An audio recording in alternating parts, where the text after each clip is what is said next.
Good morning, students. In previous class, we have studied about 1000 years of medieval period, which deal with the topic related to the sources of history, which help us to study history.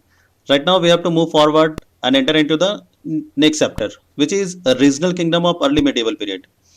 It deal with the rulers of 8th to 13th century of northern India, Deccan and southern India. Okay, as we know that medieval period is divided into two categories: early medieval period and medieval period. The time period of early medieval period is 8th to 13th century, and medieval period is 13th to 18th century. In early medieval period, we have to study about the rulers of regional kingdoms, and in the medieval period or the period of 13th to 18th century, we have to read about Mughals. Early medieval period, regional kingdoms.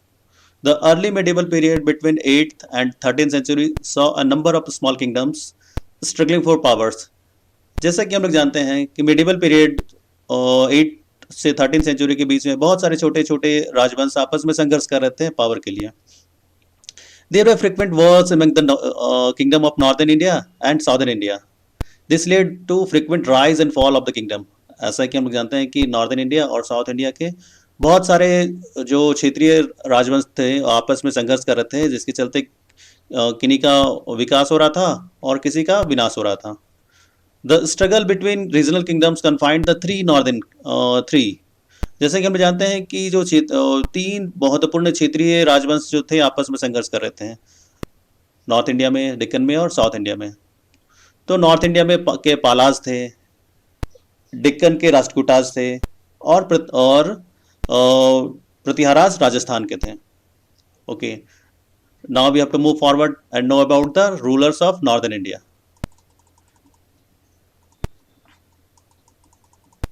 Northern India.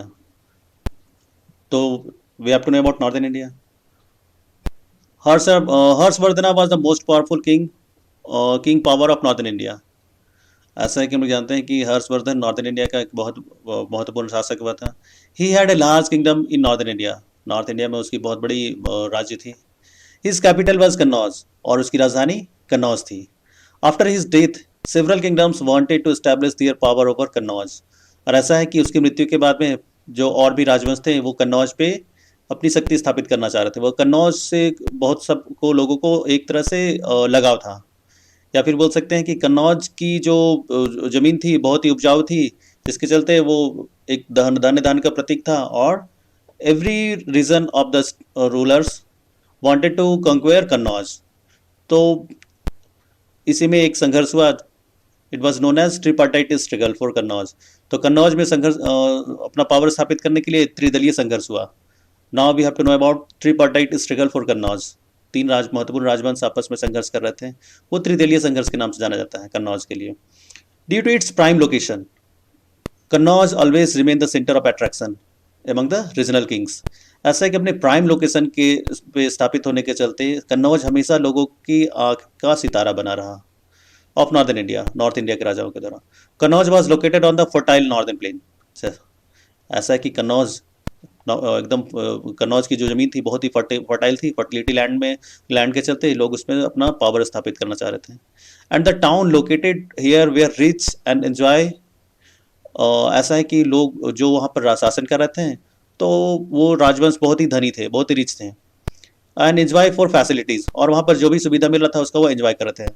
Since Kannauj was situated at the heart of Ganga plain. जैसे कि हम जानते हैं कि कन्नौज गंगा के मैदान में स्थित था, जिसके चलते whoever controlled Kannauj could control over of the region.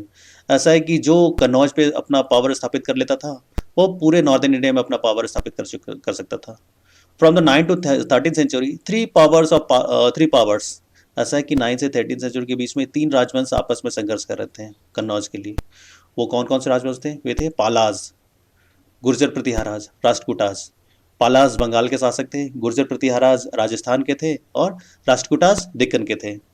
और ये सभी राजवंश कन्नौज पे अपना पावर स्थापित करना चाह रहे थे. Now we have to move forward and know about the Palas. Palas Bengal के शासक थे. The Palas, Bengal. In the 13th century, Gopala founded Pala dynasty. 13th century में गोपाला के द्वारा पाल वंश की स्थापना की गई. He was an elected king, और वो एक चुना हुआ राजा था. His empire included the whole of Bengal and most of the Bihar. पूरे बंगाल और बिहार में उसका पावर स्थापित था. This rule for about 400 years give the stable government to Bengal. ऐसा है कि पाल राजवंश लगभग 400 वर्षों तक बंगाल में बहुत अच्छे तरीके से शासन किया. The Palas dynasty was made more powerful by Gopala son Dharmapala. Gopala के सन हुए धर्मपाल, जो पाल वंश को बहुत ही मजबूत बनाए. His and Devapala carried on legacy of good administration. ऐसा है कि गोपाला के द्वारा देवपाला के द्वारा जो अच्छी शासन व्यवस्था की जो विरासत थी उसे आगे बढ़ाया गया पाल वंश का. King Devapala also establish university by the name of Vikramshila university इन मगधा.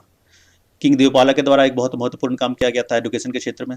और ही एस्टैब्लिश एन यूनिवर्सिटी इन मगध. मगध में उन्होंने एक यूनिवर्सिटी की स्थापना की जो विक्रमशिला यूनिवर्सिटी के नाम से जाना जाता था.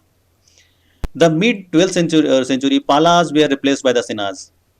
और ऐसा है कि मिड 12th सेंचुरी में पाल वंश जो थे वो सेन राजवंश के द्वारा रिप्लेस कर दिया गया. Now we have to move forward and know about the next powerful dynasty Pratiharas. In Rajasthan, the Pratiharas came to power in 18th century at Avanti. 18th century में राजस्थान में प्रतिहाराज की स्थापना हुई, प्रतिहाराज राजवंश की स्थापना हुई. Small clans but gradually rose to power. छोटे वंश थे, छोटे बट ना वो बहुत पावरफुल राज शक्ति स्थापित किए. The Pratiharas conquered Kannauj for a brief period until they lost it to Palas. और प्रतिहाराज जो थे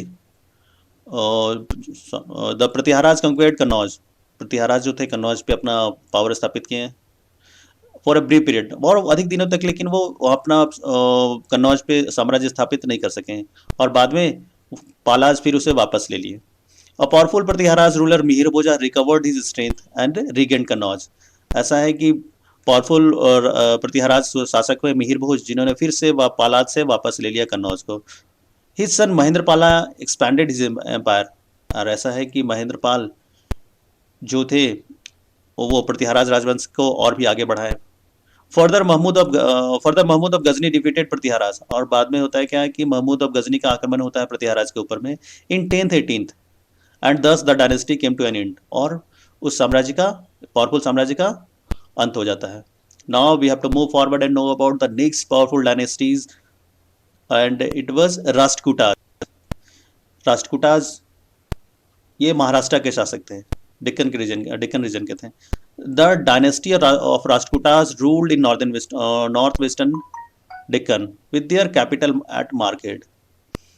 ऐसा है कि नॉर्थ वेस्टर्न डेक्कन के राष्ट्रकूटाज का शासन था और उनकी राजधानी मालखेड़ थी. This reason lies in the modern Maharashtra near Solapur. और इनका साम्राज्य महाराष्ट्र के नजदीक सोलापुर में स्थापित था. The Rashtrakutas rose to power in 8th century under Dantidurga. Rashtrakutas अपने पावर में आए दंती दुर्ग के शासनकाल में. They had to fight continuously with the kingdom south as well as north. और ऐसा है कि राष्ट्रकूटाज हमेशा वो कभी साउथ के साथ में, साउथ के राजाओं के साथ में, कभी नॉर्थ के राजाओं के साथ में संघर्ष करते रहे और इस साम्राज्य का अंत हो गया. Now we have to move forward and know about the region of decline of Palas, Pratiharas and Rashtrakutas. कैसे डिक्लाइन हो गया पालाज का, प्रतिहाराज का, राष्ट्रकूटाज का, जो बहुत पावरफुल राजवंश थे. Okay, the Palas, Pratiharas, Rashtrakutas became themselves badly affected by their constant campaign and battle with each other. Palas, Pratiharas, Rashtrakutas आपस में ही संघर्ष कर रहे थे, जिसके चलते उनका खुद का विनाश हो गया, तीनों राजवंश का विनाश हो गया. It resulted the decline of all three dynasties with in the short span of 100 years. और वो लगभग 100 वर्षों के अंतराल में इनका अंत हो गया. The Palas were threatened by Cholas and replaced by the Senas. ऐसा है कि उसको वो चोलाज को थ्रेटनिंग मिली चोलाज के द्वारा, पालाज को थ्रेटनिंग मिली चोलाज के द्वारा, और फिर बाद में सेन राजवंश जो था उसे खत्म कर दिए और वहाँ पर पालवंश खत्म हो गया. बंगाल में पालवंश खत्म हो गया. प्रतिहाराज किंगडम, प्रतिहाराज डेक्कन रीजन के थे. The Pratiharas kingdom broke into several parts. Pratiharas कि शासन अलग अलग भागों में विभाजित हो गया, and form their rose to power rose the Rajput, और वो राजपूतों के अधीन हो गया। The Rashtrakutas were replace by the Chalukyas, और राष्ट्रकूट को जो रिप्लेस किए वे थे Chalukyas. Okay, that's all. And one more important thing, that you have to complete your homework. And for homework, you have to click PDF link of school app. Thank you.